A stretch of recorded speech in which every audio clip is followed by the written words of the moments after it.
ఈరోజు తెలంగాణ వ్యాప్తంగా మొత్తం కూడా బీజేపీ వేవ్ నడుస్తూ ఉంది. దేశం మొత్తం కూడా మోడీ యొక్క వేవ్ నడుస్తూ ఉంది. దాంతోపాటు ఇన్ని రోజులక ఒక లెక్క అయితే ఇప్పుడు ఇంకొక లెక్క ఆప్కీ బార్ 400 పార్. అలాగే తెలంగాణలో కూడా ఆప్కీ బార్ 17 పార్. ఆ విధంగా ఈరోజు రాష్ట్రంలో 17కు 17 సీట్లు. మీకు తెలుసా మొన్న అనౌన్స్ చేసినటువంటి 9 సీట్లు ఏదో 9 గెలుస్తున్నామని చెప్పేసి అన్ని సర్వేలు చెప్తా ఉన్నాయి. 9 సీట్లు అసదుద్దీన్ ఓవైసీ పైన కూడా Bharatiya Janata party candidate గెలుస్తున్నారని fix అయిపోయారు ప్రజలు.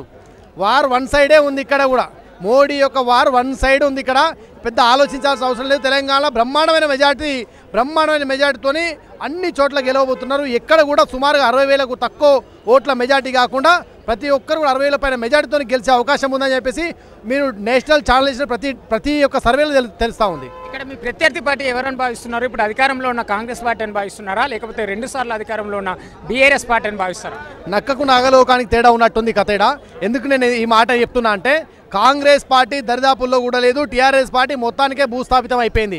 కాంగ్రెస్ పార్టీ ఏదో మొన్న ఏమంటారు కదా సావుదప్పి లొట్టబడ్డట్టు మొన్న గెలిచింది. ఆ సీట్లు కూడా అటు ఇటు కానీ ప్రభుత్వంగా ఏర్పడేది మొన్న. ఇప్పుడు అందుకోసమే ఆయన ప్రభుత్వాన్ని కాపాడుకోవడం కోసము వీనికి ఏరేసి ఈరోజు గుంజుకుంటున్నారు ఎవరు రేవంత్ రెడ్డి.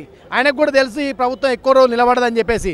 ఎందుకంటే బీజేపీ ఉద్యమం చేసింది, భారతీయ జనతా యువమోర్చా కార్యకర్తలు ఉద్యమాలు చేసి ప్రభుత్వం చేసిన వ్యతిరేకాన్ని ఎండగట్టిన కారణంగా అనుకోని కొన్ని సందర్భాల్లో మన 18 సీట్లలో కూడా బీజేపీ సెకండ్ ప్లేస్లో ఉంది. గెలిచే సీట్లని కూడా 1500-300 ఓట్లతో గెలిచిన మెజార్టీగా వాళ్ళు ఉన్నారు.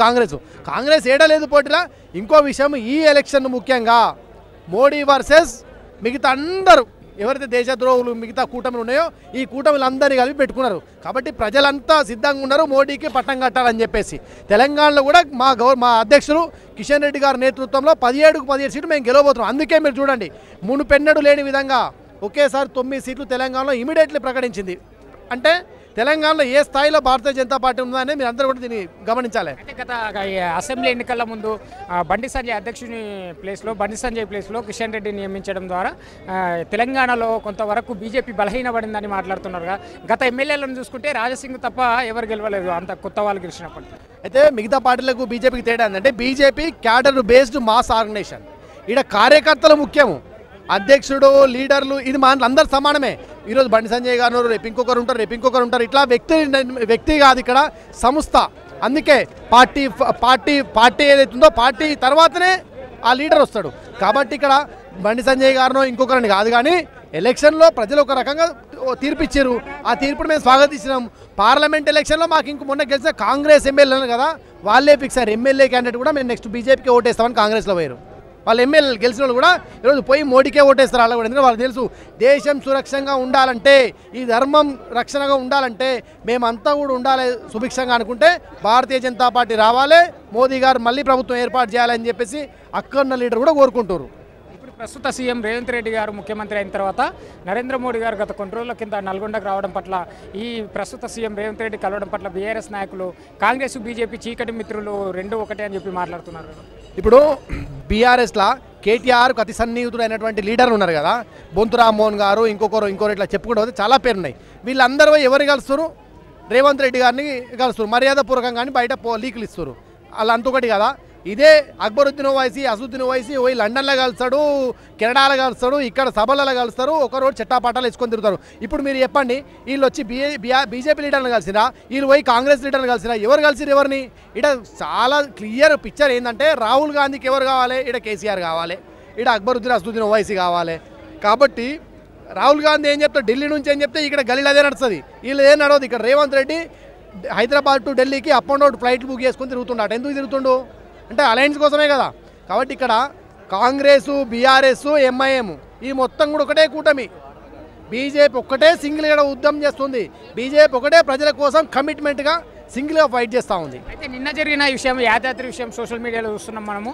ముఖ్యమంత్రి గారు యాదాద్రి పోవడం, ఉప ముఖ్యమంత్రి బట్టి విక్రమార్కని కింద కూర్చోబెట్టిండ్రు. వీళ్ళు మంత్రివర్గంలో ఉన్న మంత్రులు మొత్తం పైన చైర్లలో కూర్చున్నాడు. అంటే దళితుల పట్ల కాంగ్రెస్ పార్టీ వివక్షత చూపిస్తుందని మాట్లాడుతున్నారు కదా, ఆ విషయాన్ని ఎట్లా చూడొచ్చు? తప్పకుండా బ్రదర్, దాన్ని కొత్తగా ఏం లేదు.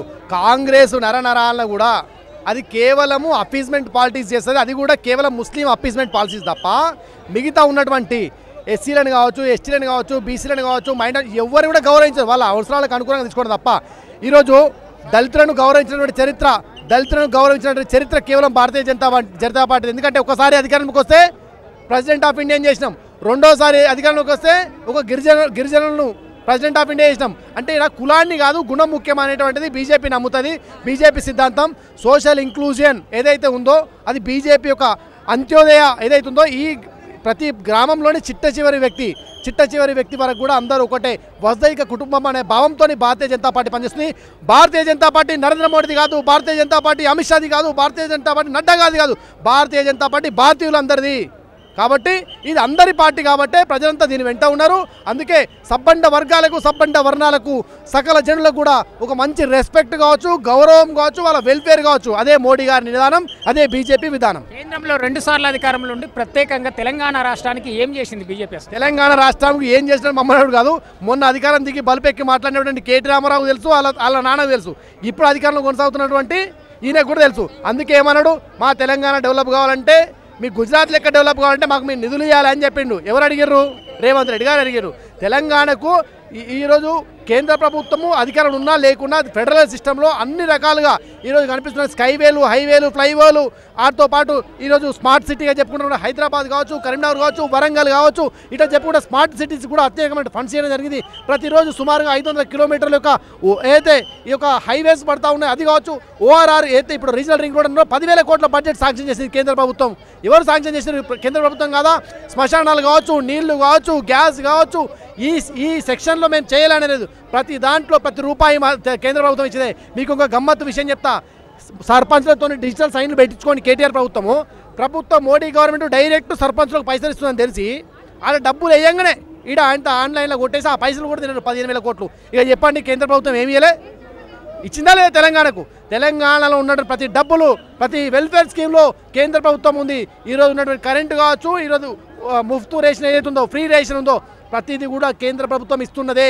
ఇది ప్రజలందరూ గౌరవించారు, ప్రజలందరూ కూడా గుర్తిస్తున్నారు, గమనిస్తూ ఉన్నారు. అయోధ్య రామ మందిరం హిందువుల చిరకాల కోరిక అయినప్పటికీ ఇప్పుడు ఈ పార్లమెంట్ ఎలక్షన్లో భాగంగానే విగ్రహ ఆలయ నిర్మాణం ఇంకా పూర్తిగా అందే. ఈ ఎలక్షన్ నేపథ్యంలోనే రామాలయ విగ్రహం అనేది తెర మీదకి తెచ్చిండ్రు. బీజేపీ దేవుళ్ళని అడ్డు పెట్టుకొని మతతత్వ రాజకీయ పార్టీ మత రాజకీయాలు చేస్తా అనే ఆరోపణలు ఉన్నాయి కదా, దాని ఇవన్నీ ఆరోపణలు మీరే చెప్పారు, అది బరాబర్ ఆరోపణలే. హిందువుల ఆరాధ్య దైవం భారతీయుల యొక్క అస్తిత్వం, మా యొక్క ఉనికి ఎవరంటే రాముడు. రామ మందిరంలో కూడా రాజకీయం చేసింది, దీన్ని పెట్టుకొని రోడ్ల మీద కూర్చొని ధర్నా చేసింది ఎవరు? రాహుల్ గాంధీ. రామ మందిరం నిర్మాణం ఇవన్నీ కూడా నరేంద్ర మోడీ ప్రభుత్వం చేయలే. మీకు ఒక గమ్మత్తు విషయం చెప్తా, ఈ భారతదేశ ప్రభుత్వము రామ మందిరానికి ₹1 ఇచ్చింది తెలుసా? ఒకటే ₹1. మొత్తం కూడా యావత్ భారతంతా 11,000 కోట్ల రూపాయలు విరాళంగా ఇచ్చారు. 11,000 కోట్లు డిపాజిట్ చేస్తే దాని మీద వచ్చినటువంటి ఏదైతే ఈ ఇంట్రెస్ట్ ఉందో ఇంట్రెస్ట్ తోటి గుడి అయింది. ఆ గుడికి మేము హిందువులు మేమంతా కట్టుకున్నాం తప్ప ఏ ఒక్కరు దానికి ఫండ్ ఇచ్చింది కాదు.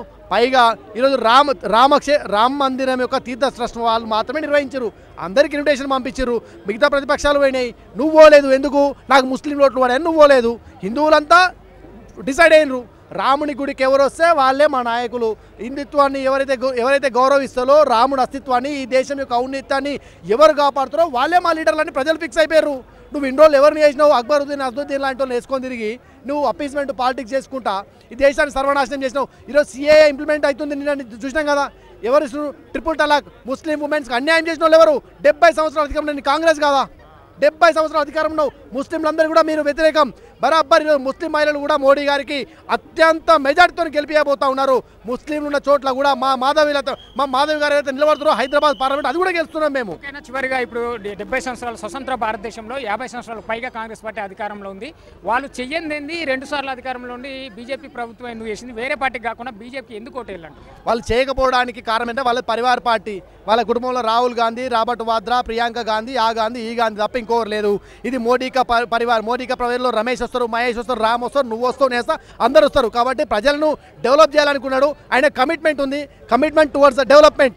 కాబట్టి ఈరోజు commitments towards the nation, commitment towards the nation security, commitment towards the వసుదైక భారత్ అనే కాన్సెప్ట్తో నరేంద్ర మోడీ గారు పనిచేస్తున్నారు. 24/7 పనిచేసేవారు ఎవరంటే మోడీ, భారతీయ జనతా పార్టీ కార్యకర్తలు. 24/7 పాలిటిక్స్ చేస్తూ, ఎంజాయ్ చేస్తూ, మజాలు చేస్తూ, మస్తీ చేస్తూ గడిపెట్టేవారు అంటే రాహుల్ గాంధీ. ఇక మీరు వాళ్ళని వీళ్ళని ఎట్లా తొలుతో చేస్తాం?